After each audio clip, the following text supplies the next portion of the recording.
নমস্কার বন্ধুরা, আমি নীলাঞ্জন ব্যাংকিং মেন্টর চ্যানেলে তোমাদের সকলকে স্বাগত জানাচ্ছি। আজকের একটা স্পেশাল ভিডিও তোমাদের জন্য আমরা আলোচনা করব, যেটা হচ্ছে অনেক ক্যান্ডিডেটসরাই আমার কাছে একটা রিকোয়েস্ট নিয়ে এসেছে এবং তারা একটা ওয়ারিড একটা সিচুয়েশনের মধ্যে তারা রয়েছে যে আমাদের যে প্রিপারেশন চলছে বা যারা আমরা যে প্রস্তুতি করছি এত বছর ধরে, বাট কোনো প্রগ্রেস দেখতে পাচ্ছি না। প্রিলিমস পাস করছি, মেন্সে গিয়ে আটকে যাচ্ছি, মেন্স পাস করছি, ইন্টারভিউতে গিয়ে আটকে যাচ্ছি, বা বিভিন্ন রকম কিছু রকম সিচুয়েশনের জন্য বিশেষ করে মেন্স এর ক্ষেত্রে আমরা একটা বিরাট বড় বাধার সম্মুখীন হচ্ছি, যেটাকে আমরা কোনো মতেই ওভারকাম করতে পারছি না। তাহলে what should be the solution?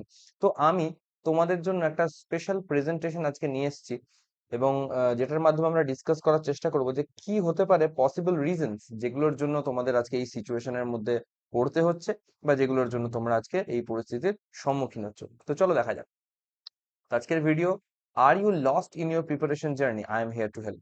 তো বিশেষ করে তারা যারা অনেক দিন ধরে প্রস্তুতি করছো, ফাউন্ডেশন পার্ট তোমাদের পুরোপুরি ক্লিয়ার হয়ে গেছে, কোন রকম জায়গাতে তোমরা মনে করছো তোমাদের কোনো অসুবিধা নেই, যে কোনো টপিক, যে কোনো চ্যাপ্টার, যে কোনো সাবজেক্ট থেকে তোমাদেরকে আস্ক করা হোক, you are master on that, তোমাদের এটা মনে হচ্ছে এবং তোমাদের এটা ধারণা।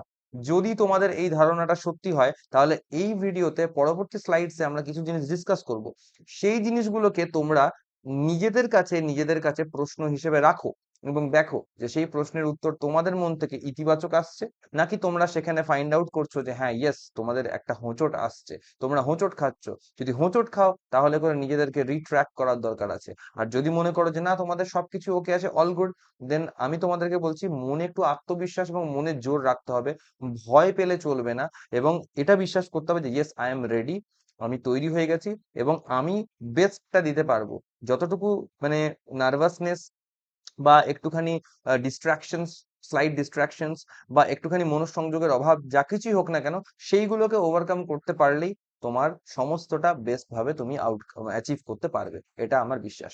তো চলো দেখা যাক। সো প্রথম যেটা আমি বলবো, দের ইজ অলওয়েজ হোপ। তো আমরা প্রথমেই না অনেকে আশা ছেড়ে দিই, ভাবি যে আম, আমার দ্বারা বুঝি আর হবে না, অনেক তো চেষ্টা করছি, অনেক হলো, ইত্যাদি ইত্যাদি, বাট আমরা আশা ছেড়ে দিই। এবং কি করি, আমরা হয়তো প্রথম ফার্স্ট ইয়ার হয়তো একটা ভালো অ্যাটেম্প্ট নিই, এই পার্টে আমরা হয়তো এই ফাউন্ডেশন থেকে শুরু করে সিলেবাস কমপ্লিট করা ইত্যাদি যা কিছু আছে, এগুলোকে আমরা ভালো করে তৈরি করি। স্পিড ডেভেলপমেন্টের উপর আমরা নজর দিই, হ্যাঁ স্পিড কি করে তৈরি করা যায়, তারপর আমরা অ্যাকিউরেসি কি করে তৈরি করা যায় ইত্যাদি, এগুলোর উপর আমরা নজর দিই। আচ্ছা, এই করে একটা বছর পার হয়। সেকেন্ড ইয়ারে এসে আমরা এক্সপেক্ট করি যে ইয়েস, আমরা তৈরি হয়ে গেছি এবং আমরা কিন্তু নিজেদের রেজাল্ট পেতে শুরু করব, এবং হয়ও তাই। আমাদের বেশ কিছু প্রিলিমস এক্সাম কিন্তু ক্লিয়ার হয়ে যায়, আমরা সফলতা ওখানে দেখতে পাই। কিন্তু যখনই মানে মেন্সের সময় আসে, মেন্সের যখন টার্ন আসে, তখন কিন্তু আমরা ফেল হই, মেন্সে আমরা আটকে যাই। অনেকে হয়তো মেন্স পাস করে যায়, কিন্তু পরবর্তী যে ধাপ থাকে ইন্টারভিউতে এসে কিন্তু তারা বিফলতার সম্মুখীন হয়, এবং একটা মনের মধ্যে প্রশ্ন চিহ্ন চলে আসে, কি প্রিপারেশন করলাম এত বছর ধরে, এই যে 2 বছর আমার যে চলে গেল, কি হলো আমার? তৃতীয় বছর বা থার্ড ইয়ারের জন্য তারা কিন্তু আর কোন রকম হোপ হারিয়ে ফেলে, হোপলেস একটা সিচুয়েশনের মধ্যে তারা কিন্তু পড়ে যায় এবং ভাবে যে আমার দ্বারা আদেও হবে তো।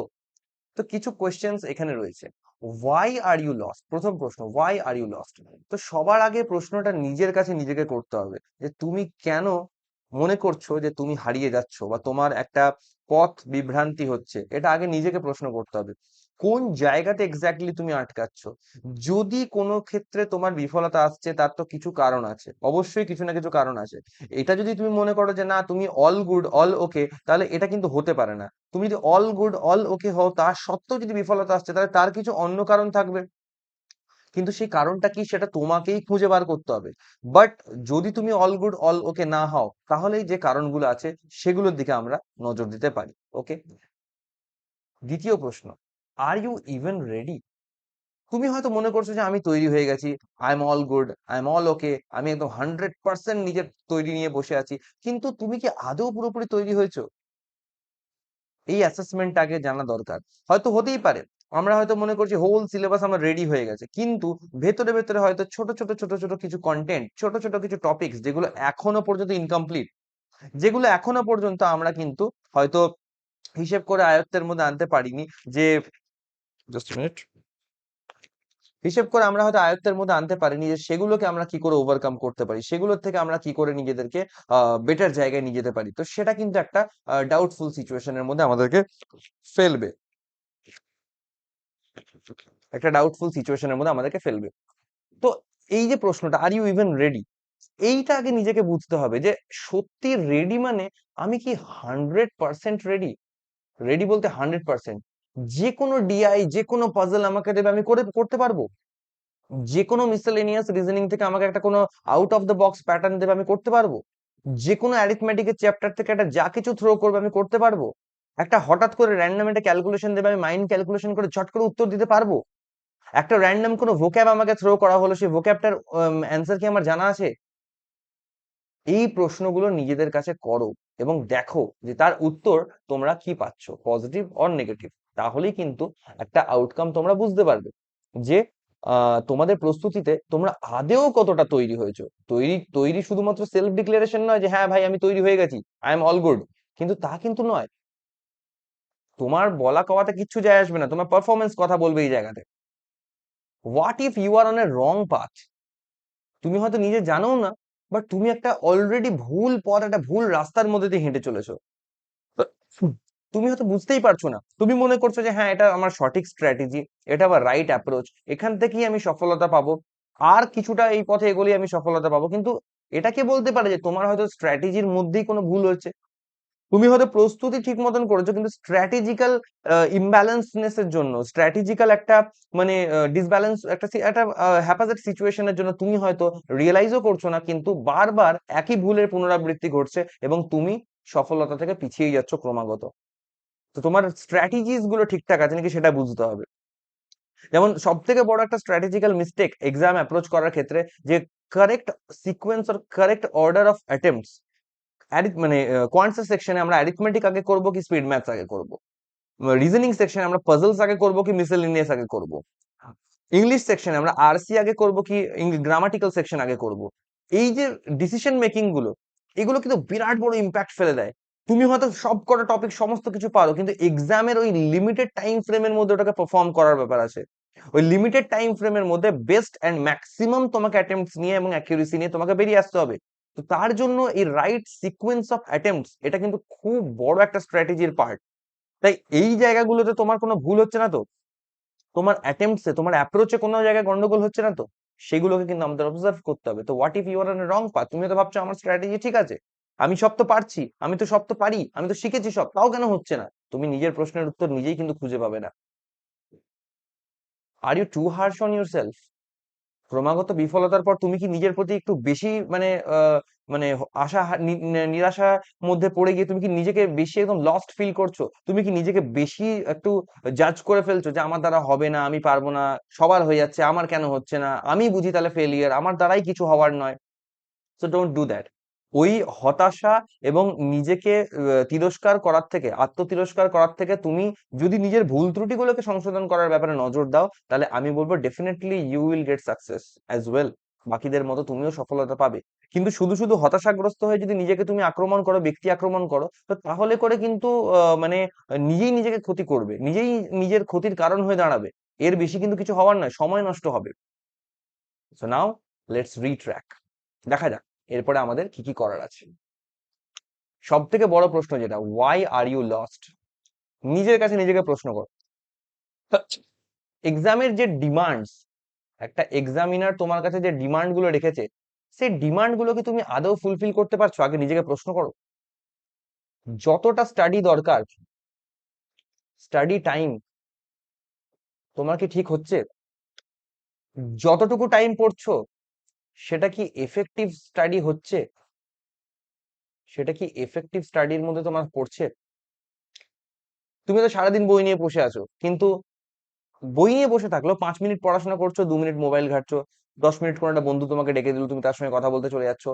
আর ইউ ফোকাসড এনাফ? তোমার কি মনোসংযোগ এবং ফোকাসটা কি ঠিক জায়গায় আছে? Are you confident? তুমি যে এতদিন প্রস্তুতি করছো, তোমার মধ্যে কি কনফিডেন্স আসছে যে হ্যাঁ আমি পারবো, আমার দ্বারা সম্ভব, আমি কেন পারবো না? Are you passionate enough? তুমি যে কারণে প্রস্তুতি করছো, সেটা কি শুধুমাত্র প্রস্তুতি করার জন্যই করা, নাকি মনের মধ্যে একটা ড্রিম, একটা আকাঙ্ক্ষা আছে যে হ্যাঁ একদিন আমিও চাকরি পাবো, আমিও সফলতা পাবো, আমিও অফিস যাব, আমিও এই যে আইডি কার্ড, এই আইডি কার্ডটা আমার গলায় ঝোলাবো, বাকি আর 5 জনের মতন, ওই চেয়ারটা সবাই পায় না, আমি একদিন পাবো? এই প্যাশনটা কি তোমার মধ্যে কাজ করছে? এই স্পার্কটা কি তোমার মধ্যে রয়েছে? Do you have that spark? এই এনার্জিটা চাই।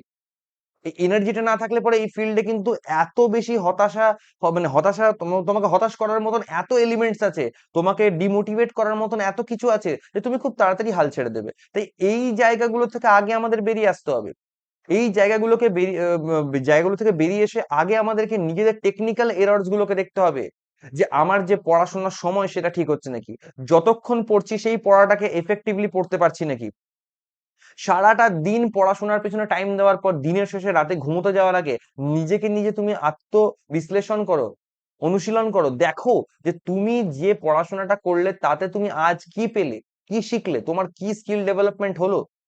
সেই প্রশ্নগুলো নিজের কাছে রাখো। নিজের ডে এন্ড করার সময়, নিজের দিন শেষে নিজের কাছে একটা ট্র্যাক করো নিজেকে, যে হ্যাঁ আজ আমার প্রগ্রেস এই হলো, আজ আমি এই দুর্বল জায়গাটাকে ইমপ্রুভ করলাম, আজ আমি নিজের এই ভালো জায়গাটাকে আরো ভালো করার জন্য আমি এগিয়ে গেলাম। এইভাবে নিজের পাস্ট সেলফের সঙ্গে নিজের প্রেজেন্ট সেলফকে কম্পেয়ার করো এবং নিজের ফিউচার সেলফকে আরো বেটার করার চেষ্টা করো। কম্পিটিশনটা নিজের সাথে নিজে করার চেষ্টা করো। ফোকাস, তোমার নিজের ফোকাসটা দেখতে হবে যে তুমি ঠিক জায়গায় ফোকাস কিনা। তোমাকে কোনো বন্ধু ফোন করে ডাকছে, তুমি হ্যাঁ ভাই আসছি এই বলে তুমি বেরিয়ে চলে যাচ্ছ, আর ঠিক আছে কিছুক্ষণ পর এসে পড়বো।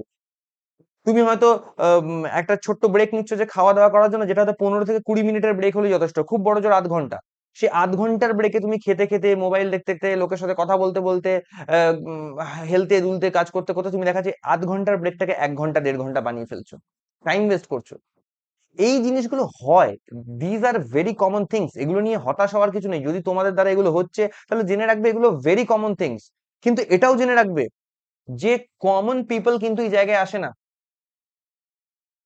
কমন পিপল যারা আছে তারা কিন্তু এই চাকরিতে আসে না। You have to have some X factor. তোমার মধ্যে সেই এক্স ফ্যাক্টরটা থাকতে হবে, তবে করে গিয়ে তুমি এই জায়গাতে সিলেকশনটা তুমি পাবে, তবে করেই তুমি সিলেক্টেড হবে। ঠিক আছে? আর এই এক্স ফ্যাক্টরটা কি? এই এক্স ফ্যাক্টরটা হচ্ছে being different from the common people. এই যে ভিড়, এই ভিড় থেকে তোমাকে আলাদা হতে হবে, that is the only thing. তোমাদেরকেই ফাইন্ড আউট করতে হবে যে কোন জায়গাটা তোমাদের ভুল হচ্ছে এবং কোন জায়গাটা তোমরা ইমপ্রুভ করতে পারো। Next point, are you even ready? তুমি হয়তো মনে করছো আমার foundation part complete, foundation complete, আমি ভালো প্র্যাকটিস করছি প্রতিদিন, আমার মোটামুটি মকে আমি অ্যাটেম্প্ট করছি রেগুলার, কিন্তু তাও অ্যাভারেজ পারফরমেন্স দেখাচ্ছে, ভালো পারফরমেন্স কিন্তু হচ্ছে না। তুমি হয়তো ভাবছো ঠিক আছে, আরো মকের পর মক দিয়ে যাই, এই করেই আমার উন্নতি হবে, আরো প্র্যাকটিস করে যাই, এই করেই উন্নতি হবে। এটা হচ্ছে সেই ক্যাটাগরি স্টুডেন্ট যারা কিন্তু প্র্যাকটিসে অভাব রাখছে না, প্র্যাকটিস করছে, মক দিচ্ছে প্রতিদিন, তাদের মকে 100-র মধ্যে তো 60 পাচ্ছে, 50 পাচ্ছে, লো পার্সেন্টাইল পাচ্ছে, কিন্তু স্টিল মক দিচ্ছে, হাল ছাড়ছে না। কিন্তু একটা জিনিস বুঝতে হবে, ডাইরেকশনলেস এফর্টস, যদি আমি ডাইরেকশনলেস ব্লাইন্ড এফর্টস দিই, সেই ব্লাইন্ড এফর্টস কিন্তু কোনো কাজে আসবার নয়, কোথাও কাজে লাগবে না। আমাদের এফেক্টিভ এফর্টস দিতে হবে। তুমি অপোজিট ডাইরেকশনে তুমি যতই ওয়ার্ক মানে বল প্রয়োগ করো না কেন, তাতে করে তোমার কিন্তু পজিটিভ ডেভেলপমেন্ট হবে না, তুমি নেগেটিভে রান করবে। ওকে? তো নেগেটিভে রান করার জন্য আমরা কিন্তু আসিনি, পণ্যশ্রম করার জন্য আমরা আসিনি, আমাদেরকে রাইট স্ট্র্যাটেজি এবং রাইট পাথ ধরে প্রিপারেশন করতে হবে। মক টেস্টে অ্যাভারেজ স্কোর এলে পরে শুধুমাত্র প্র্যাকটিসটাকে দায়ী করার আগে দেখো তোমার ফাউন্ডেশন আদৌ ক্লিয়ার আছে নাকি। মকটা এই কারণে ভালো করে বলা হয় অ্যানালিসিস করতে। কেমন করে অ্যানালিসিস? চোখে দেখলাম আর হয়ে গেল তা নয়, অ্যানালিসিস করারও প্রসেস আছে। যে কোশ্চেন গুলো তুমি অ্যাটেম্প্ট করেছো, চেক করো যে সেগুলোতে টাইম কত লেগেছে তোমার। টাইম যদি বেশি লাগে প্রচন্ড, তাহলে তুমি জানবে যে এই পার্টটা তুমি করতে পারো, তুমি শিখেছো, তাই তোমাকে আরেকটু এখানে প্র্যাকটিস করতে লাগবে। জাস্ট প্র্যাকটিস হলেই এগুলো হবে, এই সেগমেন্ট গুলোকে তোমার প্র্যাকটিস দরকার আছে। নেক্সট পার্ট, যেগুলোতে তোমার হচ্ছে আনঅ্যাটেম্পটেড, যেগুলো তুমি অ্যাটেম্প্ট করতেই পারোনি, যেগুলো তোমার অ্যাটেম্প্ট হয়নি, সেই চ্যাপ্টার গুলোকে দেখো, সেই চ্যাপ্টার ফাউন্ডেশন পার্ট গুলোকে দেখো। তার মানে ওই চ্যাপ্টারটা তুমি অ্যাটেম্প্ট করতে পারোনি মানে ফাউন্ডেশন পার্টের ল্যাগ আছে, ডেফিনেটলি ল্যাগ আছে। তার কারণ তুমি ওর কনসেপচুয়াল জায়গাটা থেকেই বিচ্যুত হয়ে আছো, ওই কোশ্চেনের যে কনসেপ্টটা দরকার সেই কনসেপ্টটাতেই তোমার কোনো গলতি আছে, কোনো ভুল আছে, কোনো ফাঁক আছে, সেইটার জন্যই তুমি ওটাকে অ্যাটেম্প্ট করা থেকে বিরত হয়েছো, কনফিডেন্স পাওনি ওটা অ্যাটেম্প্ট করার মতন, তাই জন্য অ্যাটেম্প্ট করনি। আউট অফ অ্যাটেম্প্ট যেগুলো যাবে মকে, অর্থাৎ যেগুলো যে সেগমেন্ট যে চ্যাপ্টার গুলো অ্যাটেম্প্টই করতে পারোনি, সেগুলোর ফাউন্ডেশন পার্টটাকে আরেকবার ঝালিয়ে নাও, রিভিশন করো, দেখো কোন জায়গাটাতে প্রবলেম হচ্ছে, তারপর আসো সেটা করার জন্য। এই দুটি মাত্র জায়গা যেগুলো অ্যাটেম্প্ট হয়েছে, সেগুলোতে টাইম চেক করো, যদি টাইম ওকে থাকে, মানে যদি টাইমের প্রবলেম থাকে যে অনেক বেশি টাইম লাগছে, তাহলে তোমার ওগুলো প্র্যাকটিস করার দরকার আছে, প্র্যাকটিস করে করে টাইমটাকে কমানোর দরকার আছে। যদি দেখো যে কোনো সেগমেন্ট অ্যাটেম্পটই হয়নি, তাহলে বুঝতে হবে ওই সেগমেন্টে তোমার ফাউন্ডেশনটাকে আরেকবার ঝালিয়ে নেওয়ার দরকার আছে, আরেকবার রিভিশন করার দরকার আছে। That is the only thing. তো এইভাবে নিজেকে ট্র্যাক করতে পারো যে তুমি কতটা প্রস্তুত, ফাউন্ডেশনের ল্যাগ আছে নাকি প্র্যাকটিসের প্রবলেম আছে, ঠিক এক্সাক্ট প্রবলেমটা কোন জায়গায়, find the root of that problem, এবং সেই রুটে তুমি অ্যাটাক করো, তাহলে করেই তোমার বাকি সমস্ত সমস্যার সমাধান হয়ে যাবে। Next thing, what if you are on wrong path? তোমার দেখা যাচ্ছে হয়তো ফাউন্ডেশন ভেরি গুড, ফাউন্ডেশন তুমি খুব ভালো করে তৈরি করে নিয়েছো, কোনো জায়গাতে কোনো প্রবলেম নেই, প্র্যাকটিস তোমার খুব ভালো হয়েছে, ইন্ডিভিজুয়ালি তুমি যে কোনো কোশ্চেন সলভ করছো, তুমি উইদিন টাইম, তুমি একদম প্রপার স্পিড মেনটেন করে, within time proper speed maintain করে তুমি দারুণ সলভ করছো, খুব ভালো কথা, কোনো প্রবলেম নেই। বাট যখনই তুমি ফুল লেন্থ মক টেস্টে আসছো, এই ফুল লেন্থ মক যখনই তুমি দিচ্ছ, তখনই হয়ে যাচ্ছে সব কিছু গন্ডগোল, তখনই তোমার সমস্ত কিছু জলে চলে যাচ্ছে। এটা কেন হচ্ছে? এরকম ক্যাটাগরির মধ্যে যে স্টুডেন্টসরা আছে, আমি কিন্তু প্রত্যেক কোয়েশ্চেনের মধ্যে প্রত্যেকটা ক্যাটাগরি স্টুডেন্টকে টার্গেট করার চেষ্টা করেছি, যে বিভিন্ন স্টুডেন্ট বিভিন্ন রকম ফেজ অফ প্রিপারেশনের মধ্যে আছে, বিভিন্ন জনের বিভিন্ন রকম প্রবলেম, তাই আশা করছি যে ম্যাক্সিমাম জনেরই প্রবলেম এখান থেকে সলভ হয়ে যাবে। স্টিল কারো যদি প্রবলেম থাকে, আমাকে ইনবক্স করতে পারো টেলিগ্রামে বা হোয়াটসঅ্যাপে, আমি তোমাদের সঙ্গে পার্সোনালি ডিসকাস করে নেবো। তো ফুল লেন্থ মক এখানে যেটা আছে, তুমি দেখছো যে এখানে প্রবলেম হচ্ছে, foundation okay, practice okay, speed আছে, টাইম আছে, টাইমিং এর মধ্যে করছো, সবই ঠিক আছে, বাট স্টিল ফুল লেন্থ মকে প্রবলেম হচ্ছে, তার কারণ একটাই কারণ হতে পারে, স্ট্র্যাটেজি ঠিক নেই, স্ট্র্যাটেজির গন্ডগোল। তোমার সিকোয়েন্স অফ অ্যাটেম্পটস, আগে কোন টাইপের কোশ্চেন অ্যাটেম্প্ট করবে, কোন চ্যাপ্টার্স গুলো আগে করবে, কোনগুলো পরে করবে, তার একটা প্রপার সিকোয়েন্স আমি বলে দিচ্ছি তোমাদেরকে, কিরকম করে করলে ভালো হয়, আমি যেরকম করে ফলো করতাম ইংলিশের ক্ষেত্রে। সবার আগে ইংলিশের মধ্যে চলে যাবে গ্রামার সেকশনে। গ্রামার সেকশনের মধ্যে তোমার যা কিছু থাকে, গ্রামার সেকশনের মধ্যে তোমার হচ্ছে এরর ডিটেকশন থাকবে, গ্রামার সেকশনের মধ্যে তোমার হচ্ছে ফিলার্স থাকবে, গ্রামার সেকশনের মধ্যে তোমার হচ্ছে ক্লোজ টেস্ট থাকবে।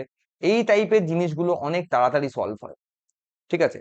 তাই আগে গ্রামার সেকশনটাকে অ্যাটাক করো, গ্রামার হয়ে যাওয়ার পর তারপর তুমি আসো রিডিং কম্প্রিহেনশন, আগে গ্রামার তারপরে রিডিং কম্প্রিহেনশন, এইটা হচ্ছে ইংলিশের জন্য, সরি, এটা ইংলিশের জন্য এই অর্ডারটা হওয়া উচিত। ওকে, নেক্সট হচ্ছে কোয়ান্টস।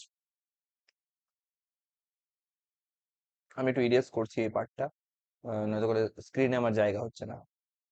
এই পার্টটা তোমরা চাইলে স্ক্রিনশট নিয়ে নিতে পারো। নেক্সট হচ্ছে কোয়ান্টস এর জন্য আমাদের কি অ্যাটেম্প্ট হওয়া উচিত।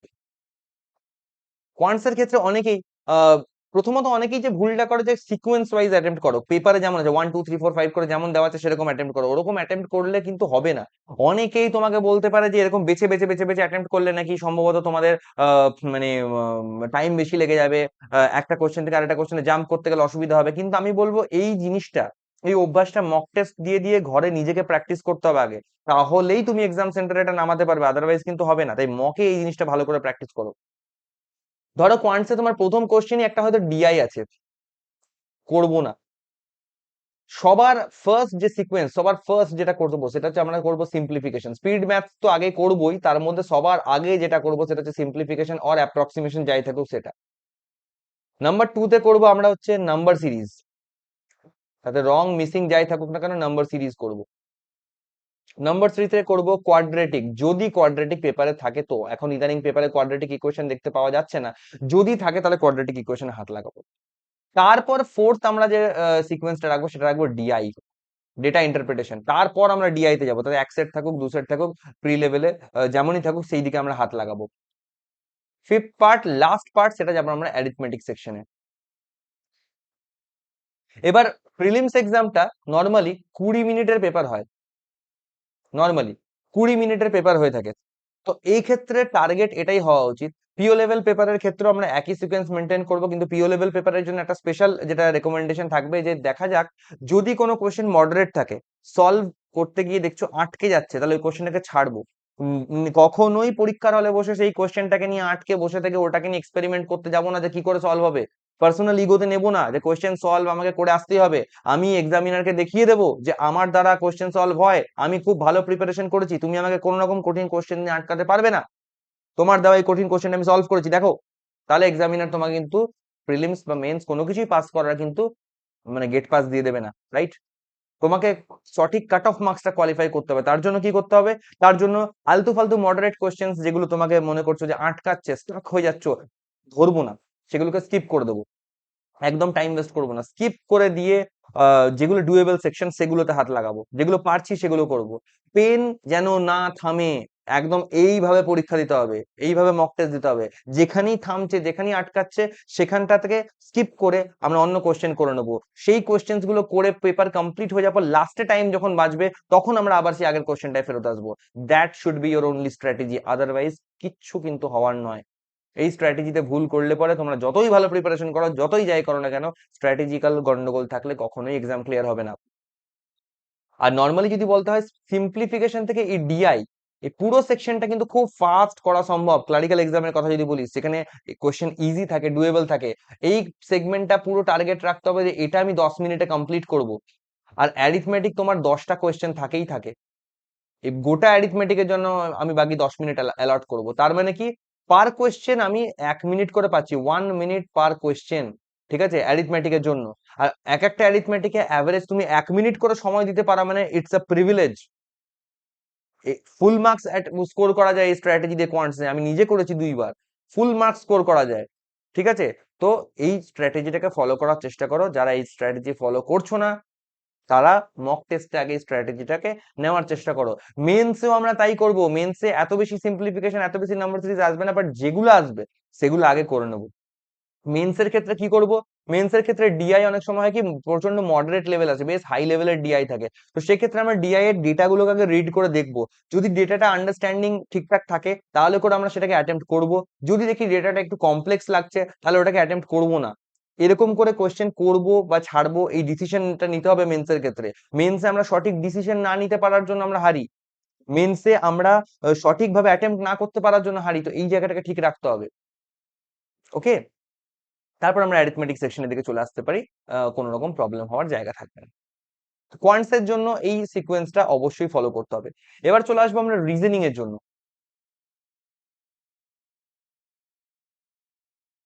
রিজনিং এ আমরা কি করতে পারি? রিজনিং আমরা যেটা করব, সেটা অবশ্যই ফার্স্ট যেটা সেগমেন্ট থাকবে, সেটা হচ্ছে আমরা মিসেলেনিয়াস এর চ্যাপ্টার্স গুলো করব। মিসেলেনিয়াস এর চ্যাপ্টারের মধ্যেও কিরকম, যেমন আমি অলওয়েজ সিলোগিজম দিয়ে প্রেফার করতাম শুরু করতে। সিলোগিজম আমার ইজি লাগতো, তাই জন্য আমি ওটা দিয়ে স্টার্ট করতাম। তারপর হয়তো আমি চলে গেলাম ইনইকুয়ালিটি করার জন্য, ইনইকুয়ালিটির কোশ্চেন আমি হয়তো করতাম। তারপরে হয়তো তোমার হচ্ছে এই তোমার আলফা নিউমেরিক সিরিজ, তার সঙ্গে হচ্ছে হয়তো ব্লাড রিলেশন চলে আসলো, ব্লাড রিলেশন বা ডাইরেকশন ডিস্টেন্স টাইপের যদি কোনো কোশ্চেন চলে আসলো, এরকম এরকম। এবার এইগুলো সিকোয়েন্স তোমরা তোমাদের সুবিধার্থে, তোমাদের কমফোর্টেবিলিটি অনুযায়ী তোমরা সেট করে নিতে পারো, সেটা নিয়ে আমি কিছু বলবো না। কিন্তু যাই করো না কেন, সেটাকে মকে আগে স্ট্র্যাটেজিক্যালি প্র্যাকটিস করো। আর মিসেলেনিয়াস হওয়ার পর তারপরে আমরা ধরবো পাজলস। অনেকে পাজল শুরুতেই ধরতে যাও, গিয়ে পাজলে যদি স্টাক হয়ে গেলে, আটকে গেলে, পুরো পেপারের ছন্দটা নষ্ট হয়ে যায়। আর ব্যাংকিং এক্সাম হচ্ছে ইজ অল অ্যাবাউট রিদম।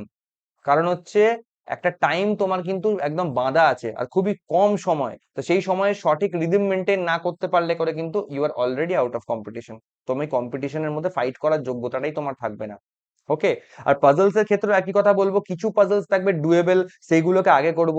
যে পাজলস গুলো একটু মডারেট মনে হবে, যদি তুমি দেখো যে হ্যাঁ তুমি অর্ধেকটা কোশ্চেনের মধ্যে গিয়ে আটকে গেছো, সলভ অর্ধেকটা হয়েছে, আটকে গেছো, কখনোই ভাববে না ওই সময় একটা দোটানা চলে আসে এক্সাম কন্ডিশনে যে এতটা টাইম দিয়ে কোশ্চেনটাকে ছেড়ে দেবো, আর একটু ট্রাই করি হয়ে যাবে বোধহয়। কখনো নয়, তুমি যত বেশি ওটাতে নিজেকে ইনভলভ করবে, তত তুমি আরো বেশি ফাঁকে পড়বে, আরো বেশি ফাঁদে পড়বে, এবং ধীরে ধীরে তোমার অনেকটা সময় কোশ্চেনের পেছনে চলে যাবে।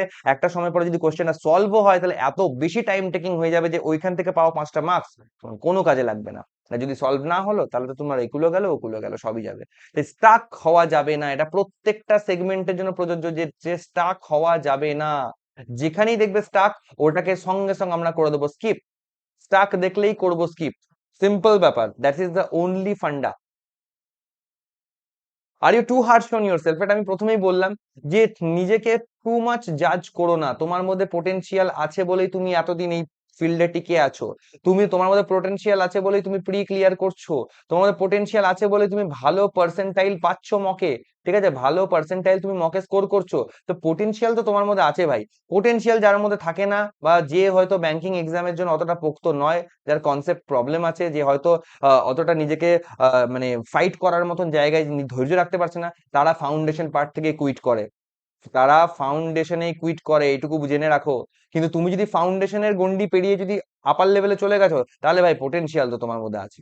তাই নিজেকে বেশি হার্শ ভাবে জাজ করো না, ফাইন্ড আউট করো, নিজের ভুলগুলোকে ফাইন্ড আউট করো। নাও ইওর ওয়েপন্স, তোমার ওয়েপন্স কি কি আছে এই যুদ্ধ জয় করার জন্য? এক হচ্ছে কোয়ান্টস, নেক্সট হচ্ছে রিজনিং, তারপর আছে ইংলিশ। এবার এই তিনটে হচ্ছে তোমার প্রি মেন্স দুটোতেই লাগবে। জিএ হচ্ছে শুধুমাত্র মেন্সের জন্য, এটা শুধুমাত্র মেন্সের জন্য আছে, এক্সক্লুসিভলি। সৌভাগ্যবশত প্রিলিমসে নেই, প্রিলিমসে থাকলে পরে এটা আরো মানে কান্নাকাটির কারণ হতো। ঠিক আছে, কোয়ান্টস এর তিনটে element, speed maths, DI and arithmetic.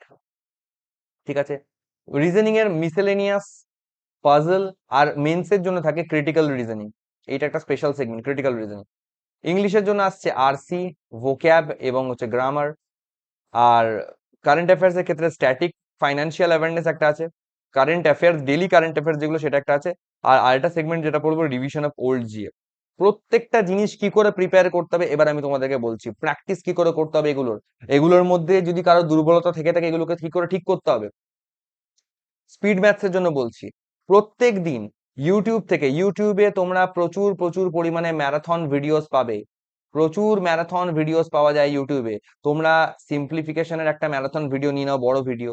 Quadratic ইকুয়েশনের একটা বড় ম্যারাথন ভিডিও নিয়ে নাও। নাম্বার সিরিজের একটা বড় ম্যারাথন ভিডিও নিয়ে নাও। প্রতিদিন তোমরা 20টা করে সিম্পলিফিকেশন, অ্যাটলিস্ট 10টা করে কোয়াড্রেটিক ইকুয়েশন, আর নাম্বার সিরিজ 10টা করে করো। একটা করো রং নাম্বার সিরিজ, আর 10টা করে করো হচ্ছে তোমার missing number series. I hope বোঝাতে পারলাম। এইভাবে, এগুলো জাস্ট প্র্যাকটিস, এগুলো মক নয়, কিন্তু মকে তোমরা পারফর্ম করবে, প্র্যাকটিস আলাদা করে করতে হবে। এগুলো যে প্র্যাকটিসের মধ্যে পড়ছে, আর এগুলো টোটালি ফ্রি সোর্স। এগুলোর জন্য কোথাও টাকা দিতে হয় না, এগুলো ফ্রি সোর্স। ইউটিউবের সমুদ্র আছে, চষে ফেলো গোটা ইউটিউবটাকে। প্রচুর ভালো ভালো এডুকেটার্স আছেন, ভালো ভালো টিচার্স আছেন। আমি নিজে উইদাউট মানে ইনভেস্টিং আ সিঙ্গেল পেনি, কোনো পেড কোর্স ছাড়া আমি নিজের প্রস্তুতি কমপ্লিট করেছি, চাকরি পেয়েছি আজকে। ঠিক আছে, শুধুমাত্র এই ফ্রি ইউটিউব সোর্স গুলোকে কাজে লাগিয়ে পড়ে। তাই ফ্রি ইউটিউব সোর্স থেকে যে প্রিপারেশন হয় না বা সফলতা আসে না, এটা সম্পূর্ণ মিথ এবং বাজে কথা। শুধু ইউজ করতে জানতে হয়। ডিআই, ডিআই এরও একইভাবে সমস্ত রকম টাইপের ডিআই এর কম্বো করে একটা ম্যারাথন ভিডিও তুমি প্রচুর পাবে। তাতে টেবিল থাকবে, বার থাকবে, লাইন গ্রাফ থাকবে, পাই চার্ট থাকবে, সমস্ত রকমের থাকবে। তো সমস্ত রকমের প্যাটার্ন আছে, এই সমস্ত রকমের প্যাটার্ন, অল প্যাটার্ন যত রকমের প্যাটার্ন হয় ডিআই এর, সেগুলোকে পুরোপুরি প্র্যাকটিস করো, চষে ফেলো। Same thing for arithmetic. যদি কমপ্লিট হয়ে গিয়ে থাকে কারোর অ্যারিথমেটিক ফাউন্ডেশনে প্রবলেম না থাকে, তাহলে করে সেক্ষেত্রে আমি বলবো ম্যারাথন ভিডিওস থেকে প্র্যাকটিস করো, র্যান্ডম প্র্যাকটিস করো, যে ব্যাক টু ব্যাক তোমার হচ্ছে মানে একটার পর একটা কোয়েশ্চেন আসতেই থাকছে। কখনো এই চ্যাপ্টার থেকে, কখনো ওই চ্যাপ্টার থেকে, কখনো প্রফিট লস, কখনো পাইপ অ্যান্ড সিস্টেম, কখনো স্পিড টাইম ডিস্টেন্স, কখনো মেনসুরেশন, ব্যাক টু ব্যাক আসতে থাকছে, কিন্তু তুমি হামলা করতে থাকছো। তোমার কোনো জায়গাতে প্রবলেম হওয়ার কথা নয়। ওকে, এই জায়গাটা তোমাদেরকে মেক শিওর করতে হবে। যত প্র্যাকটিস করবে, যদি প্রস্তুতি ভালো থাকে, তাহলে আরো ভালো হবে, আরো শার্প জায়গায় নিজেকে আবিষ্কার করবে। আর যদি কোনো জায়গায় খামতি থেকে থাকে, তো সেই খামতিটাও তুমি এখানেই খুঁজে পাবে, এই ফাঁকটাও তুমি এখানেই খুঁজে পাবে। সেম জিনিস রিজনিং এর মিসেলেনিয়াস সেকশনের জন্য বলো, পাজলস এর জন্য বলো, ইন্ডিভিজুয়াল প্র্যাকটিসের জন্য ম্যারাথন ভিডিওস ফলো করতে পারো। অথবা যদি কমপ্লিট প্র্যাকটিস করতে চাও, তাহলে মক ভিডিওস হয়, মক ভিডিওস পাওয়া যায়। জাস্ট ইউটিউবে সার্চ করবে সামথিং, যে ব্যাংক পিও ক্লার্ক, সাবজেক্টের নাম দিলে, এখানে সাবজেক্টের নাম দিলে reasoning or maths or English, mock practice, এরকম করে লিখলে, ব্যাংক পিও ক্লার্ক, সাবজেক্টের নাম দিলে math or reasoning or English, mock practice, এরকম করে সার্চ করে দেখো। তুমি গোটা গোটা প্লেলিস্ট পেয়ে যাবে, 50টা 60টা করে প্লেলিস্ট পেয়ে যাবে, মানে 50টা 60টা করে ভিডিওর এক একটা প্লেলিস্ট পেয়ে যাবে। এক একটা প্লে লিস্টের মধ্যে এক একটা ভিডিও থাকবে 1 ঘন্টা বা 50 মিনিট 60 মিনিট, মানে লম্বা ভিডিও থাকবে, যেখানে ফুল লেন্থ মকের মতন একটা পেপার থাকবে, যে মক টেস্ট এক্স্যাক্টলি যেমন 30 মার্কসের, মানে ফুল মার্কসের 35 মার্কসের পেপার যেমন হয়, ঠিক সেরকম ফুল সাইজ পেপার থাকবে। সেই পেপার গুলোকে প্র্যাকটিস করো। ওরা নট অনলি ওখানে পেপার করায়, পেপার গুলো সলভ করে রাইট অ্যাপ্রোচও শেখায়, এবং তার সঙ্গে তোমার প্র্যাকটিসও হয়। স্ক্রিনে একটা করে কোশ্চেন আসবে, ভিডিওটাকে পজ করো, নিজে সলভ করো, ভিডিওটাকে প্লে করো। প্লে করার পর তারপর দেখো যে তোমরা যে মেথডে করলে সেটা ঠিক হলো কিনা, বা স্যার যেটা করাচ্ছেন সেটা আরো বেটার মেথড কিনা। এইভাবেই নিজের পজিশনটাকে ট্র্যাক করো, যে তুমি কোন জায়গায় আছো, কোন জায়গা থেকে তোমাকে কোথায় গড়াতে হবে নিজেকে। ওকে।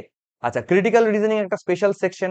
এটার জন্য অনেক ভিডিওস তুমি ইউটিউবে পেয়ে যাবে, সেখান থেকেও পড়তে পারো, বা তোমরা যদি কোনো পেড কোর্স নিয়ে থাকো, সেই পেড কোর্স থেকেও ক্রিটিক্যাল রিজনিং এ তোমরা পড়াশোনা করতে পারো। যদিও ক্রিটিক্যাল রিজনিং খুবই একটা আনপ্রেডিক্টেবল একটা সেকশন, তাই ক্রিটিক্যাল রিজনিং অ্যাটেম্পটের ক্ষেত্রে সেফটি, সাবধানতা অবলম্বন করা বেটার। ক্রিটিক্যাল রিজনিং তোমাকে মার্কস দেওয়ার থেকে তোমার মার্কস কেড়ে নিতে পারে বেশি, তাই এই ব্যাপারটা একটু সাবধানে, একটু স্মার্টলি অ্যাটেম্প্ট করতে হবে। মেন্সে আসে, মেন্সে এমন নয় যে সব কোশ্চেন অ্যাটেম্প্ট করার মতন, তাই কিছু কোশ্চেন তোমাকে ছাড়তে হবে, ছাড়ার মতনই থাকে। সেখানে ক্রিটিক্যাল রিজনিং এমন ভাবে অ্যাটেম্প্ট করবো যেন নেগেটিভের কারণ না হয়ে দাঁড়ায়, ব্যাস এটাই বলার।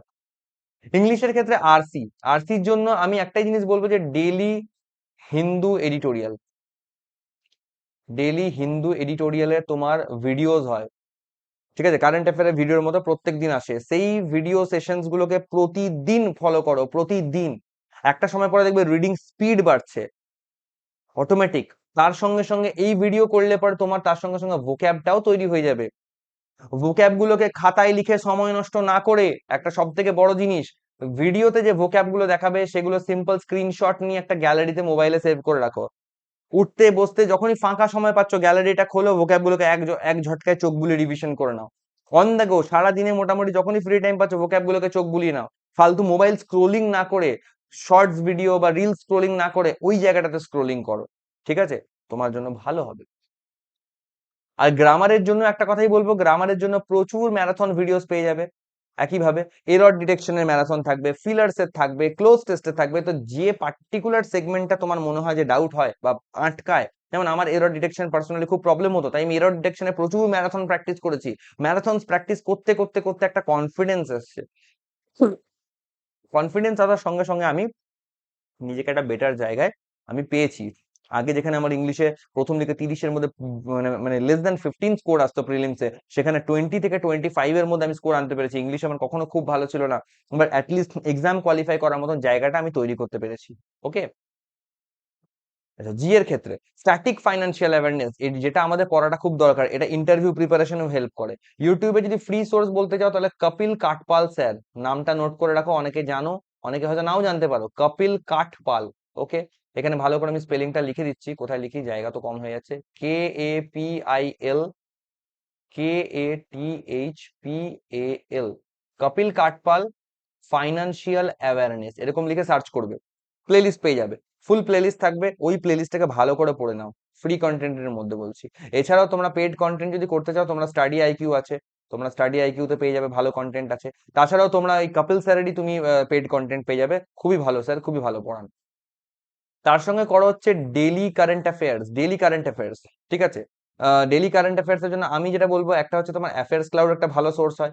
আচ্ছা, তোমার হচ্ছে আরেকটা হয় তোমার অলিভ বোর্ডের বোল্ট ম্যাগাজিন, খুব ভালো সোর্স হয়। তাছাড়াও তোমার হচ্ছে মক ড্রিল হয়, স্মার্ট কিরার যে মক ড্রিল, হ্যাঁ মক ড্রিল একটা ভালো সোর্স হয়। এছাড়া স্টাডি আইকিউ একটা ভালো সোর্স আমাদের আছে কারেন্ট অ্যাফেয়ার্স এর জন্য। তো যেটা কমফোর্টেবলি তোমরা ভালো করে করতে পারো, যে সোর্সটা তোমাদের সুটেবল মনে হয় সেটাই করো। বাকি কারেন্ট অ্যাফেয়ার্স খুবই আনপ্রেডিক্টেবল জায়গা। আর ইম্পর্টেন্ট হচ্ছে রিভিশন অফ ওল্ড জিএফ। প্রতিদিন কারেন্ট অ্যাফেয়ার্স পড়ে গেলাম, পুরোনো গুলো ভুলতে থাকলাম তা নয়।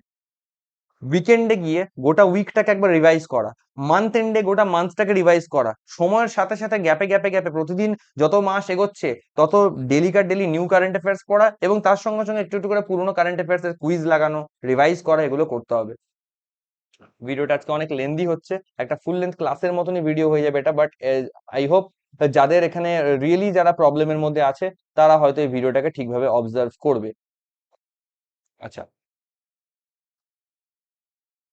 একটা কোট দিয়ে আমরা এখানে আজকে কন্টিনিউ করবো, the way to get started is to quit talking and being doing. এতক্ষণ আমরা অনেক কথা বললাম, এবং আজও এরপরেও কথা বলবো, কিন্তু আজকের এই ভিডিওটা যদি আজকে ধরো 40 মিনিট 1 ঘন্টার হলো, এই কথাবার্তাগুলোর পর আমাদেরকে কিন্তু ফাইনালাইজ করতে হবে আমাদের কর্মগুলোকে। কর্ম যতক্ষণ আমরা করবো, যে ডুইং পার্টটা, এই ডুইং পার্টটা যতক্ষণ না আমরা ঠিক জায়গায় আনতে পারবো, কিছুই হওয়ার নয়। ওয়াল্ট ডিজনি তার বক্তব্য এটা।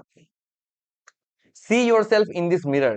এবার হচ্ছে তোমাদের সামনে আমি একটা আয়না তুলে ধরেছি, আত্মবিশ্লেষণ করার আয়না। প্রত্যেকটা সাবজেক্টের কিছু জায়গা আমি তুলে ধরছি। নিজেদের কাছে একটা প্রশ্ন রাখো, তোমরা কি আদৌ এই জায়গাগুলো ভালো করে পারো কি পারো না? নিজেরাই নিজেদের কাছে উত্তর পেয়ে যাবে। কোয়ান্টস এর ক্ষেত্রে, স্পিড ম্যাথসের স্পিড ম্যাথসের জন্য আমি বলবো সমস্ত টেবিলস অ্যাটলিস্ট, অন্যরা বলে 1 থেকে 50 অব্দি, আমি বলি তার থেকেও কম, 1 থেকে 30 অব্দি অন্তত মুখস্থ আছে। যখন তখন যে কোনো একটা র্যান্ডম যদি টেবিল আস্ক করা হয় বলতে পারবে? প্রশ্ন করো নিজেকে। স্কোয়ারস এন্ড কিউবস, আমি 1 থেকে 30 অব্দি বলি, বাকিরা তো আরো বেশি বলে, আমি অ্যাটলিস্ট এই কম করেই বলি 1 থেকে 30 অব্দি। যে কোনো স্কোয়ার বলবো র্যান্ডম, বলতে পারবে 27 স্কোয়ার কত হয়? যদি কেউ জানো তাহলে কমেন্ট করে লিখো সঙ্গে সঙ্গে। কিউব, আমি বলি অন্তত 1 থেকে 15 করো, খুব বেশি না করতে পারো। র্যান্ডম যে কোনো কিউব আস্ক করবো, বলতে পারবে? স্কোয়ার করার যে কোনো সংখ্যার স্কোয়ার করার যে মানে ইউনিভার্সাল অ্যাপ্রোচ, মানে যে কোনো সংখ্যা দেবো স্কোয়ার করে দেখিয়ে দেবে, যে কোনো সংখ্যা দেবো কিউব করে দেখিয়ে দেবে, আর অ্যাটলিস্ট 2 ডিজিটস নাম্বার। পারো?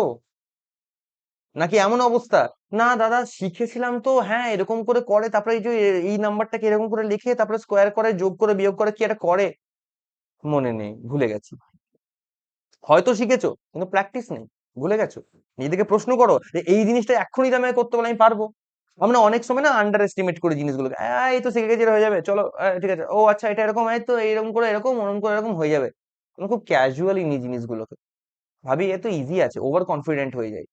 কিন্তু আস্ক করে দেখো নিজেকে, যে এখনই এই মুহূর্তে উইদাউট এনি হেল্প যদি করতে বলা হয়, এগুলো পারো নাকি? মাইন্ড ক্যালকুলেশন, এখনো কি মক টেস্ট দিতে গেলে তোমাদেরকে রাফ শিটের মধ্যে সব যোগ বিয়োগ লিখে লিখে করতে হয়, নাকি মাইন্ড ক্যালকুলেশনে পারো? 24, অ্যাটলিস্ট খুব বেশি বলবো না, 24 × 12 যদি বলি, 12 × 24 240, 4 × 8 = 48, 240 48 288, এইভাবে মাইন্ড ক্যালকুলেশন কি হচ্ছে? জিজ্ঞেস করো নিজেদেরকে। 729 প্লাস 131 যদি র্যান্ডমলি জিজ্ঞেস করা হয়, 729 131, ধরো আমি এখানে লিখছি তোমাদের সবার বোঝার জন্য, 729 প্লাস 131, বাকি একবারও পেন চালাবো না, 729 730 760 100 860, এভাবে কি হয়? প্রশ্ন করো নিজেদেরকে। যদি পেন পেপারের যদি পেন পেপারের অভ্যাস থেকে এখনো নিজেকে বার করতে না পেরেছো, অ্যাটলিস্ট যেগুলো মাইন্ড ক্যালকুলেশনে হওয়ার মতন, তাহলে করে জানবে তুমি তৈরি নও। এই পার্টের ওপর তোমাকে খাটতে হবে। এগুলো কিছু বেসিক জিনিস যেটা একটা ব্যাংকিং অ্যাসপিরেন্টের কাছে চুটকি, তুড়ি তুড়ি, মানে কিছুই না, নাথিং। ঠিক আছে, come on, you are asking a banking aspirant, ব্যাংকারও বলবো না, ব্যাংকিং অ্যাসপিরেন্ট। তো ব্যাংকিং অ্যাসপিরেন্টের মধ্যে এই মিনিমাম বেয়ার মিনিমাম কোয়ালিটিস গুলো থাকতে হবে, তবে তুমি অ্যাসপিরেন্ট হওয়ার যোগ্য হলে। অ্যারিথমেটিক এন্ড ডিআই, এগুলোর বড় প্রবলেম বলছি, স্লো রিডিং।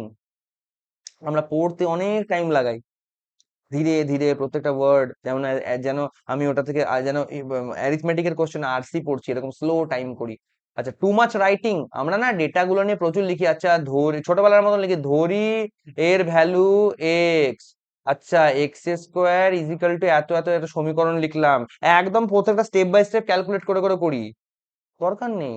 তোমাকে এটা রিটেন এক্সাম নয়, দেখবে না তুমি রাফ শিটে কতটা তুমি পাতা ভরিয়েছো, দেখবে তোমার যে অপশনটা মার্ক করেছো ABCDE 5টা অপশনের মধ্যে কোন অপশনটা রাইট হয়েছে, রাইট অপশনে তুমি মার্ক করেছো নাকি, that's the only thing they want.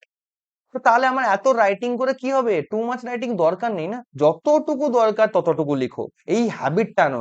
আমরা এই জিনিসটা থিওরিটিক্যালি অনেকেই অ্যাকসেপ্ট করে নিই যে হ্যাঁ এটা হবে এটা হবে এটা করবো, ঠিক আছে হ্যাঁ বলছি এটা মাথায় রাখবো, কিন্তু যখন আমরা প্র্যাকটিসে নামি, যখন মকে নামি, তখন সেই পুরনো অভ্যাস আমরা কিছুতেই ছাড়তে পারি না। সচেতন ভাবে পুরনো অভ্যাস থেকে আমাদের বেরিয়ে আসতে হবে। আর একটা বড় জিনিস, lack of practice and slow muscle memory. Slow muscle memory মানে কি? দেখো, তোমরা বলবে দাদা একটা কোশ্চেন তো পড়তে তো মিনিমাম টাইম লাগে, পড়ে সেখান থেকে ব্যাপারটা কি বলেছে কি দিয়েছে সেগুলো বুঝতে তো টাইম লাগে। অবভিয়াসলি লাগে, কিন্তু কাদের লাগে? বিগিনার্সদের লাগে। তোমরা যদি বিগিনার্স না হও তাহলে তোমাদের তো সেই টাইম লাগার কথা নয়, নিশ্চয়ই সেই টাইম লাগার কথা নয়। আর মাল্টিপল, আর এই জিনিসটা যদি লাগছে, সময়টা লাগছে, তার বড় কারণ হচ্ছে ল্যাক অফ প্র্যাকটিস। কেন? ভালোভাবে যে স্টুডেন্ট প্র্যাকটিস করেছে, back to back sessions practice করেছে, সে জানে সে জানে সে একটা ফেজে তার অবস্থা এমন চলে আসবে, অ্যারিথমেটিকের একটা পার্টিকুলার কোনো চ্যাপ্টারের কোশ্চেন প্রথম লাইনটা পড়ার পরেই সে বুঝে যাবে পরের লাইনে মানে ঘটনাটা কোন দিকে গড়িয়েছে, ডেটা কি কি দেওয়া আছে, কোশ্চেন কি করতে পারে আরামসে। অতি সহজ ব্যাপার। যদি বলা থাকে কোনো একটা কোশ্চেন, ধরো ফর এক্সাম্পল যদি বলি যে ধরো একটা কোশ্চেন বলা হচ্ছে যে এ আর বি এর বয়সের কিছুটা অনুপাত বলে রেখেছে। বিয়ের বয়স সামথিং 4 বছর আগে, এবং বিয়ের বয়স 4 বছর আগে এবং সি এর বয়স এত বছর পর, অনুপাত কত হবে সেটা বলে রেখেছে। তো খুব সমূহ সম্ভাবনা ফাইনাল কোশ্চেন হয়তো জিজ্ঞেস করতে পারে এ আর সি এর বয়সের অনুপাত বার করো, বা হয়তো বলে দিল এ আর বি এর বয়সের পার্থক্য এত হলে সি এর বর্তমান বয়স কত। এইভাবেই কোশ্চেন গুলো তৈরি হয়। তো তোমরা যত প্র্যাকটিস করবে তত তোমরা না কোশ্চেন কিভাবে কিভাবে ঘোরাতে পারে সবটা তোমাদের কাছে পরিষ্কার হয়ে যাবে। তখন না প্রেডিকশন কাজ করবে নিজের মাথার মধ্যে। কোশ্চেনটা দেখা মাত্রই তুমি পরের লাইনগুলো পড়তে লাগবে না, তুমি জাস্ট চোখ বোলাবে আর তোমার মাথায় সলিউশন হতে শুরু করবে, সলিউশন তোমার মাথায় চলতে থাকবে। এই লেভেল অফ প্র্যাকটিসটা দরকার। ওই মাসল মেমোরিটা তৈরি করতে হবে।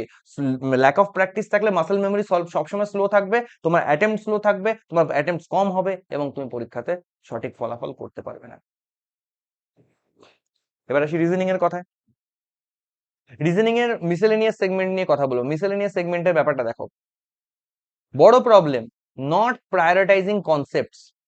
মিসেলেনিয়াসের সমস্যার সব থেকে বড় রিজন হচ্ছে যে আমরা প্রত্যেকটা চ্যাপ্টারের যে কোর কনসেপ্টের জায়গাটা সেটাকে আমরা ফলো আপ না করে আমরা কি করি, ওনলি লুকিং ফর শর্টকাটস।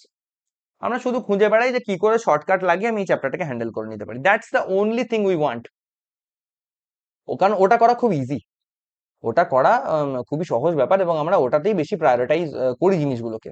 ঠিক আছে, তো এটা করলেই ভাই বিপদ আছে, এটা করলে বিপদ আছে, কিছুই হওয়ার নয়। কনসেপ্টের জায়গাগুলো দেখতে হবে। এখনো যদি অনলি আ ফিউ বা অনলি দিয়ে যদি কোনো স্টেটমেন্ট দিয়ে দেওয়া হয়, অনেক ক্যান্ডিডেট হচ্ছে গুলিয়ে ফেলবে। স্টিল তারা হয়তো 1 বছরের উপর প্রিপারেশন করছে। ঠিক আছে, এখনই যদি মানে কমা দেওয়া একটা একটু লেন্দি ইনইকুয়ালিটির একটা কোশ্চেন দিয়ে দেওয়া হয়, ঠিক আছে, এবং আইদার অর কম্বাইন্ড একটা যদি অপশন রেখে দেওয়া হয়, ম্যাক্সিমাম জন গুলিয়ে ফেলবে, ভুল করে ফেলবে। ঠিক আছে, তো এই প্রবলেমস গুলো দেখা যায় ক্যান্ডিডেটস এর মধ্যে। তাই কারণেই তাদের এত ডিলে, সময় চলে যায় কিন্তু তাদের প্রোগ্রেশন হয় না কিছু। তারা কনসেপ্টকে প্রায়োরিটাইজ না করে শুধু শর্টকাটস এর পেছনে ছোটে। আর তার মধ্যে কিছু ইউটিউব ভিডিও আছে, কিছু ইউটিউবার্সও আছে যারা এই শর্টকাট ভিডিওজ এর একটা মসলা দিয়ে পরে ভিউয়ার্স কে অ্যাট্রাক্ট করতে চায়, তোমাদের মতন কিছু অ্যাসপিরেন্টস দেরকে অ্যাট্রাক্ট করতে চায় এবং বিভ্রান্তির মুখে ফেলে। আমি বলছি তোমাদেরকে রিজনিং এ কোনো শর্টকাট হয় না। জাস্ট তোমাকে নিজের কনসেপ্ট ঠিক রাখতে হবে, কনসেপ্ট ঠিক থাকাটাই তোমার কাছে শর্টকাট। কনসেপ্ট ঠিক থাকলে, রাইট অ্যাপ্রোচ করলে তুমি অটোমেটিক স্পিড চলে আসবে। আমি তো কোনো শর্টকাট জানি না, তাহলে আমি কি করে এক্সাম কোয়ালিফাই করলাম? রিজনিং এর প্রত্যেকটা এক্সাম আমার খুঁটিয়ে খুঁটিয়ে তোমরা দেখো, সব স্কোর কার্ড আমার ইউটিউবে দেওয়া আছে। কোনো জায়গাতে তুমি আমার পুয়ার স্কোর দেখাতে পারবে না। তাহলে কি করে হলো জিনিসটা? এইভাবেই হয়। তুমি যে কোনো টপারকে আস্ক করো, যারা মাল্টিপল এক্সামস ক্লিয়ার করেছে তাদেরকে আস্ক করো। আমি নয়, খুবই সামান্য মানুষ, আমি এমন বেশি কোনো এক্সামও ক্লিয়ার করিনি, আমি একটা খুব সামান্য জায়গায় সামান্য চাকরি করি, খুবই সাধারণ মানুষ আমি। আমাকে আমার কথা বিশ্বাস করতে হবে না, যারা টপার্স আছে, যারা বড় বড় এক্সামস ক্লিয়ার করেছে তাদেরকে আস্ক করো, একই কথা বলবে তারা। Running away from weak chapter, যে চ্যাপ্টার গুলোতে তোমার সমস্যা সেগুলোকে কনস্ট্যান্টলি অ্যাভয়েড করে যাওয়া। ব্লাড রিলেশনে অনেকের সমস্যা হয়, তাই ব্লাড রিলেশনকে অ্যাভয়েড করে যায়। তারা ভাবে ওই চ্যাপ্টারটা না করে তারা পাস করতে পারে, এটা তারা ভাবে। আর সব থেকে বেশি এটা তারা ভাবে যারা রিজার্ভ ক্যান্ডিডেট, যাদের ইউআর ক্যান্ডিডেটদের তো মানে ভাবার জায়গা নেই। ইউআর ক্যান্ডিডেটদেরকে তো, ইউআর ক্যান্ডিডেট যদি কেউ ভাবছে এটা স্কিপ করে আমি পার হয়ে যাব, তাহলে তো সে সব থেকে বড় মানে মানে বোকার স্বর্গে বাস করছে। আর ইনফ্যাক্ট যাদের রিজার্ভেশন আছে, কোন রকম রিজার্ভেশন কোটা বা ক্যাটাগরির মধ্যে যারা বিলং করে, তো তারাও টেকেন ফর গ্রান্টেড নিন, আমাদের তো রিজার্ভেশন আছে, আমাদের তো কাট অফ কম যাবে, আমরা ইউআর কাট অফ দেখে অত বেশি ঘাবড়াবো কেন? আমরা যদি দু একটা চ্যাপ্টার ছেড়েও দিই না, তাও আমাদের কোয়ালিফিকেশন মানে কোয়ালিফাই আমরা তবুও করে যাব। সব থেকে বড় ভুল, সব থেকে বড় ভুল। জেনে রাখবে তোমার মতন রিজার্ভ ক্যান্ডিডেট যে আছে, সেই ইউআর ক্যাটাগরিকে টার্গেট দেওয়ার মতন করে পড়াশোনা করছে। ঠিক আছে, তো তুমি কিন্তু পিছিয়ে যাচ্ছ সেই জায়গা থেকে। খেয়াল রেখো, কম্পিটিশন কিন্তু আজকালকার বাজারে, আজকের দিনে দাঁড়িয়ে কম্পিটিশন কিন্তু সেই পুরোনো সময়ের মধ্যে পড়ে নেই। এখন সবাই প্রত্যেকে এ বলে ওকে দেখ, ও বলে একে দেখ। যে ছেলেটি ইন্টারভিউ রাউন্ড থেকে ঘুরে চলে এসেছে, তুমি তাকে অযোগ্য বলতে পারো না। হয়তো হতে পারে তুমি এক্সাম কোয়ালিফাই করে, একজন হয়তো এক্সাম কোয়ালিফাই করে গেছে, একদম হয়তো কিছু মার্কসের জন্য কোয়ালিফাই করতে পারেনি, তুমি তাকে অযোগ্য বলতে পারো না। সে যথেষ্ট যথেষ্ট যোগ্য। আজকালকার কম্পিটিশন এই জায়গায় এসে দাঁড়িয়েছে। ঠিক আছে? তাই don't take anything for granted. আর আন্ডার এস্টিমেটিং ইজি চ্যাপ্টার্স, যে চ্যাপ্টার গুলো আমরা পারি, আরে চলো এটা তো পারবো, আরে এটা আর কি প্র্যাকটিস করবো, সিলোগিজম আর কি প্র্যাকটিস করবো ভাই, সিলোগিজম তো এত ভালো করে করেছি, সিলোগিজম আবার পারবো না নাকি, তাই আবার হয়? করি না। পরীক্ষার হলে মকে যখন মক টেস্ট যখন দিই, ওই একই সিলোগিজম সহজ জিনিসটাই আমাদের আটকে যায়, বা এমন টাইম চলে যায় ওটার পিছনে, এত বেশি সময় চলে যায় যে লাস্টে আমরা গিয়ে খেই খুঁজে পাই না। পাজল, বক্স বেস পাজল, একটা খুব কমন জায়গা মানুষের একটা নাকশিট কোনোর মাথা ব্যথা হওয়ার, অ্যাভয়েড করে যায়। আরে উইক জায়গাটাকে প্র্যাকটিস না করলে এটা স্ট্রং হবে কি করে? আর তুমি যদি ভাবো যে উইকনেসটাকে আমি স্ট্রেংথে কনভার্ট না করে আমি পেয়ে যাব চাকরি, হওয়ার নয় ভাই, আমি বলছি হওয়ার নয়, ওর থেকে প্রিপারেশন ছেড়ে দাও, সিম্পল ব্যাপার। পাজলস এর একটা বড় জিনিস যেটা ফিয়ার অফ লেন্দি কোয়েশ্চেন্স, অধিকাংশ ক্যান্ডিডেট হয় কিনা পাজল যেহেতু একটু লেন্দি হয়, অনেক কটা সেন্টেন্স থাকে, সেগুলো দেখেই ঘাবড়ে যায়, ভাবে ওরে বাবা রে এত বড় কোয়েশ্চেন পড়তে পড়তেই সময় চলে যাবে। না, সেটা হওয়ার নয়। গোটা কোশ্চেনটার মধ্যে অর্ধেকটা তুমি ভালো করে পড়ে দেখবে, জাস্ট ফ্রেমটা বলা থাকে যে 8% sitting in circular table, some of them are sitting facing inside, some of them are facing outside, নামগুলো দিয়ে দিলে ABCDEFGH, not all of them are sitting on sequence order, বা সিকোয়েন্স মেনটেন করে বসছেন এরকম একটা কিছু বলে। আচ্ছা, তারপরে তারপরে আরো কিছু হিবিজিবি ইনফরমেশন দেওয়া থাকে, যেগুলো আলটিমেটলি কোনো কাজের নয়। যার প্র্যাকটিস আছে সে জাস্ট দেখবো, আচ্ছা 8% আছে, সার্কুলার সিটিং বলেছে, ইনসাইড আউটসাইড মিলিয়ে বসছে, বাস এইটুকুই দেখার থাকে। বাকি যা বলছে বলুক না, এই হয় না সেই হয় না, হ্যানা হয় না থানা হয় না, দরকার নেই না আমার পড়ে। জাস্ট একবার চোখ বুলিয়ে নিতে পারি যে কোনো কোনো রেগুলার ইনফরমেশন থেকে কোনো উল্টো ইনফরমেশন দেয়নি তো ফাঁসানোর জন্য, জাস্ট ওইটুকু একবার জাস্ট চোখ বুলিয়ে নিতে পারি, সেটার জন্য কিন্তু ওই গড় গড় করে বাচ্চা ছেলের মতন করে পড়তে হবে না। ওকে। আর আরসির প্র্যাকটিস ভালো থাকলে ওখানেও তুমি রিডিং এর স্পিড ইমপ্রুভ দেখতে পাবে। তারপর চলে আসো নেক্সট প্যারাতে, যেখান থেকে ক্লু স্টার্ট হয়েছে। পুরো হাফ হয়ে যায় কোশ্চেনটা ভাই, পুরো হাফ হয়ে যায়, একটা করে ক্লু পড়ো, ক্লু গুলোকে শর্টকাট, মানে সব থেকে বড় রিজনিং আর একটা বড় প্রবলেম যেটা হচ্ছে, আমি বলেছি এই যে নট লিঙ্কিং ক্লুজ, একটা ক্লুর সঙ্গে আরেকটা ক্লুকে লিঙ্ক না করা। হয়তো কোনো একটা জায়গায় বলা আছে এ ইজ ইমিডিয়েটলি অ্যাবভ বি, আমরা এ ইজ ইমিডিয়েটলি অ্যাবভ বি এটাকে এরকম করে পাশে নোট করি না, জাস্ট পড়ে চলে যাই, অনেকে নোট করে না। আচ্ছা, C is 2% below B, C is 2% below B মানে কি, এই যে বি এর একটা, বি এর নিচে 1% গ্যাপে সি বসবে। এবার এই যে দুটো ক্লু, এই যে দুটো ক্লু, একটা হচ্ছে কোথায় গেল, এই একটা একটা ক্লু হচ্ছে এইটা এ আর বি রিলেটেড, আর এখানে তোমার হচ্ছে বি আর সি রিলেটেড, এখানে আরেকটা ক্লু রয়েছে। এই যে দুখানা ক্লু, এই দুখানা ক্লুকে আমাদের লিঙ্ক করতে হবে, আমরা এই লিঙ্কটা করি না। এবার এখানে আমি পরপর বললাম বলে তোমরা হয়তো বলতে পারো লিঙ্ক তো হয়ে যাবে দাদা, বুঝতে পারছি, কিন্তু অনেক সময় এমন মডারেট লেভেলের কোশ্চেন থাকে যেখানে হয়তো এ আর বি এর ক্লুটা এখানে বললো, তারপর 3-4 লাইন বাদে বি আর সি এর ক্লুটা বলছে, আমরা তখন খেই হারিয়ে ফেলি। তো লিঙ্কটা করতে হবে। রাশ অ্যান্ড সিলি মিস্টেক্স একটা বড় কারণ, রাশ অ্যান্ড সিলি মিস্টেক্স একটা বড় কারণ, আমরা তাড়াহুড়া করতে চাই ভয়ে, যে তাড়াতাড়ি করতে হবে, তাড়াতাড়ি করতে হবে, পাজলে প্রচুর টাইম লাগবে, তাড়াতাড়ি করতে হবে, তাড়াহুড়ার চক্করে আমরা হয়তো বলেছে এ ইজ ইমিডিয়েটলি অ্যাবভ বি, আমরা পড়ছি ওটা কিন্তু লিখছি এরকম উল্টো লিখে দিচ্ছি, করে দিচ্ছি এ ইজ ইমিডিয়েটলি বিলো বি, এইভাবেই ভুল হয়। আর এটা যে টু স্লো রিডিং, যেটা বললামই, যে ধীরে সুস্থে যদি তুমি গদাই লস্করি চালে করতে থাকো তাহলে করে কিছুই হওয়ার নেই। ইংলিশের কথায় আসবো। ইংলিশ হচ্ছে আরসি অ্যান্ড ভোক্যাব নিয়ে কথা বলবো। RC and vocab, here it is. Lack of revision, প্রতিদিনের ভোক্যাব আমরা রিভিশন করি না। আগের স্লাইডেই বললাম রিভিশন কি করে করতে পারি, ওর থেকে ভালো রিভিশন মেথড আর হয় না। Not regular in reading sessions, আমরা রেগুলারিটি মেনটেন করে এডিটোরিয়ালের ভিডিওস দেখছি না। আজকে দেখলাম, 3-4 দিন পর ইচ্ছে হলে খুলবো, নাহলে দেখবো না। রিডিং আর কি করব, রিডিং তো পারি ভাই। কি তুমি যে রিডিংটা পারো সেটা দিয়ে রিডিং হয়, ব্যাংকিং এক্সাম কোয়ালিফাই হয় না। ঠিক আছে, তাই এইটা বুঝতে হবে তফাৎটা, যে স্ট্যান্ডার্ডটা কোথায় নিয়ে যেতে হবে। নট কম্প্রিহেন্ডিং ওয়াইল রিডিং, এটা একটা বিরাট বড় প্রবলেম। আমরা গড় গড় করে পড়ে তো যাই ইংলিশটা, কিন্তু ওর থেকে ডেটা কালেকশন করি না। রিডিং কম্প্রিহেনশনের কিছু কিছু টিপস দেবো। যদি কোনো আরসির মধ্যে কোনো ডেট মেনশন করা থাকে, কোনো পার্সন তার কিছু কোট মেনশন করা থাকে, কোনো ডেটা মেনশন করা থাকে, যে কোনো নাম্বার, কোনো ভ্যালু, কিছু ইত্যাদি এগুলো মেনশন করা থাকে, এইগুলোর উপর আমরা স্পেশাল অ্যাটেনশন দেব, কারণ এইগুলোর উপর থেকে কোশ্চেন থাকেই থাকে, এগুলোকে খুব ভালোভাবে টার্গেট করা হয়। ঠিক আছে, এগুলোর উপর জোর দিতে হবে। আর প্রত্যেকটা সেন্টেন্স পড়তে পড়তে ওর ঘটনাটা যে জিস্টটা, সারাংশটা, সেইটা মাথায় আমাকে স্টোর করতে করতে যেতে হবে যে ঘটনাটা ঘটছেটা কি, প্যাসেজে বলছেটা কি।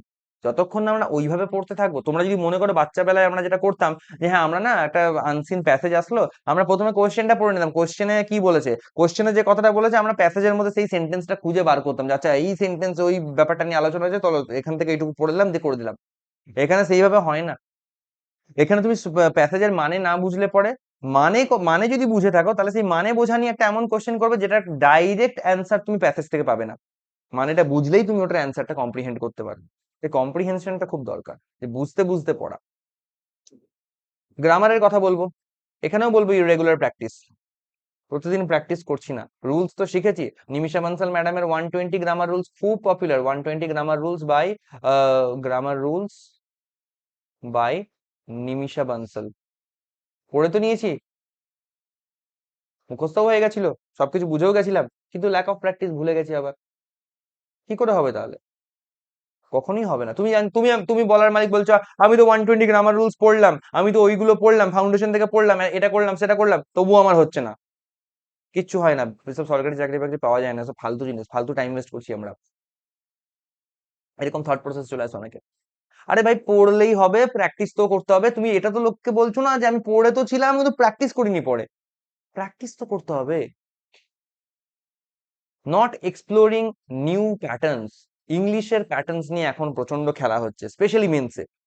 তো আমরা গতানুগতিক প্যাটার্নস গুলোকে প্র্যাকটিস করার সঙ্গে সঙ্গে একটু আউট অফ দ্য বক্স প্যাটার্নসও খুঁজবো, সেরকম মক টেস্ট দেবো, সেরকম পিডিএফ প্র্যাকটিস কন্টেন্টস আমরা এক্সপ্লোর করব। নতুন প্যাটার্ন দেখে আমরা ওগুলোকে অ্যাভয়েড করে চলে যাব না এটা ভেবে যে এটা পরীক্ষায় আসবে না, করব, সেগুলোকে চেষ্টা করব। কারণ এক্সামেও কিন্তু এগুলো আসতে পারে, এগুলো আসছে আজকাল, ঠিক আছে? তাই এগুলো নিয়ে আমাদের অ্যাওয়্যার থাকতে হবে। অ্যাভয়েডিং উইকার সেকশনস, আবার এই একই জিনিস যেটা রিজনিং এও বললাম, যে জায়গাটা দুর্বল সেই জায়গাটাকে দুর্বল ভেবে অবহেলা করেই যাচ্ছি, ওটাকে ফেস করছি না, ঠিক স্ট্রং করার জন্য কি করতে লাগে সেটা করতে চাইছে না। Finding satisfaction in doable little things, যেগুলো আমরা পারি, সামান্য সামান্য জিনিস। দেখা যায় বিরাট বড় গ্রামাটিক্যাল সেকশনে হয়তো একটা ফিলার্স করতে পারি, ওতেই খুশি। ফিলার্স আমাকে যেখান থেকে দিবি দে, ফিলার্স আমাকে কেউ কুপকাত করতে পারবে না। বাকি কিছু দিস না ভাই, এরর ডিটেকশন ফিটেকশন দিস না, পারবো না। ক্লোজ টেস্ট পারবো না, আরসি পারবো না, সেন্টেন্স রিঅ্যারেঞ্জমেন্ট, ফ্রেজ রিপ্লেসমেন্ট, প্যারাজাম্বলস, এসব কিচ্ছু পারবো না, ওসব দিস না ভাই। শুধু আমাকে ফিলার্স দে ভাই, ফিলার্স আমি রাজা আছি। কেন ফিলার্স দিয়ে ও এক্সাম কোয়ালিফাই করবে? তো উইকার সেকশনস গুলোকে এক্সপ্লোর করতে হবে, ঠিক আছে?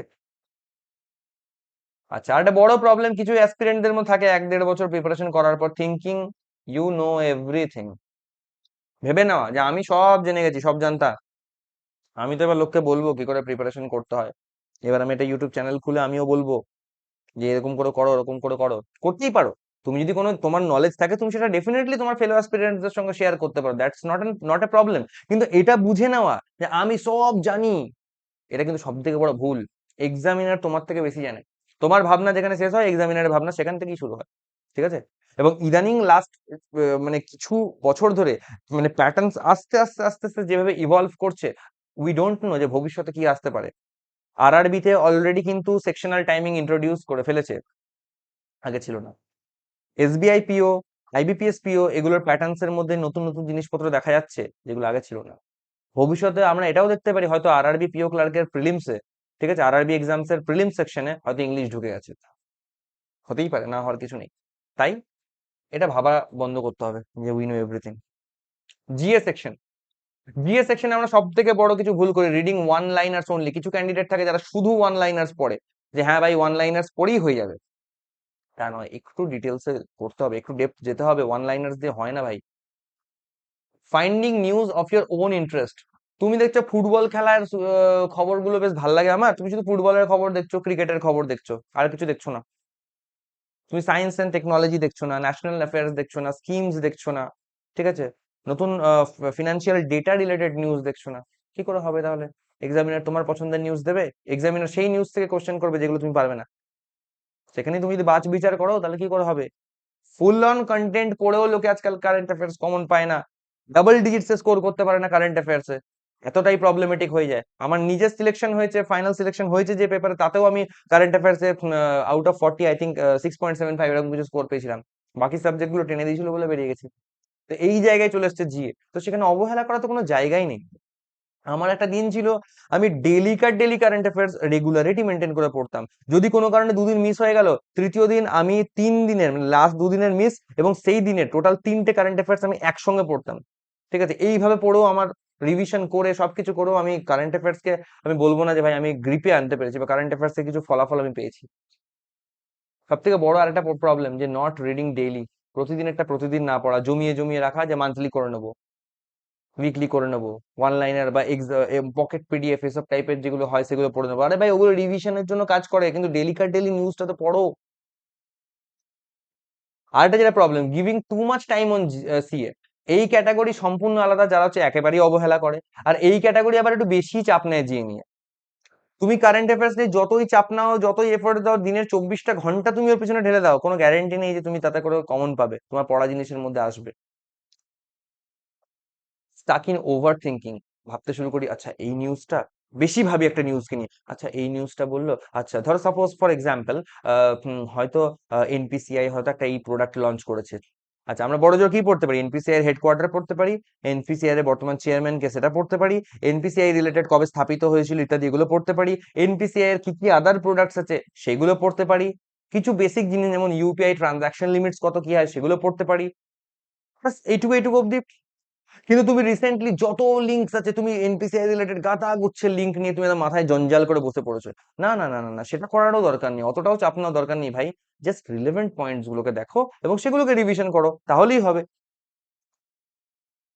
এই যে রিডিং টু কমপ্লেক্স ডেটা, দরকার নেই।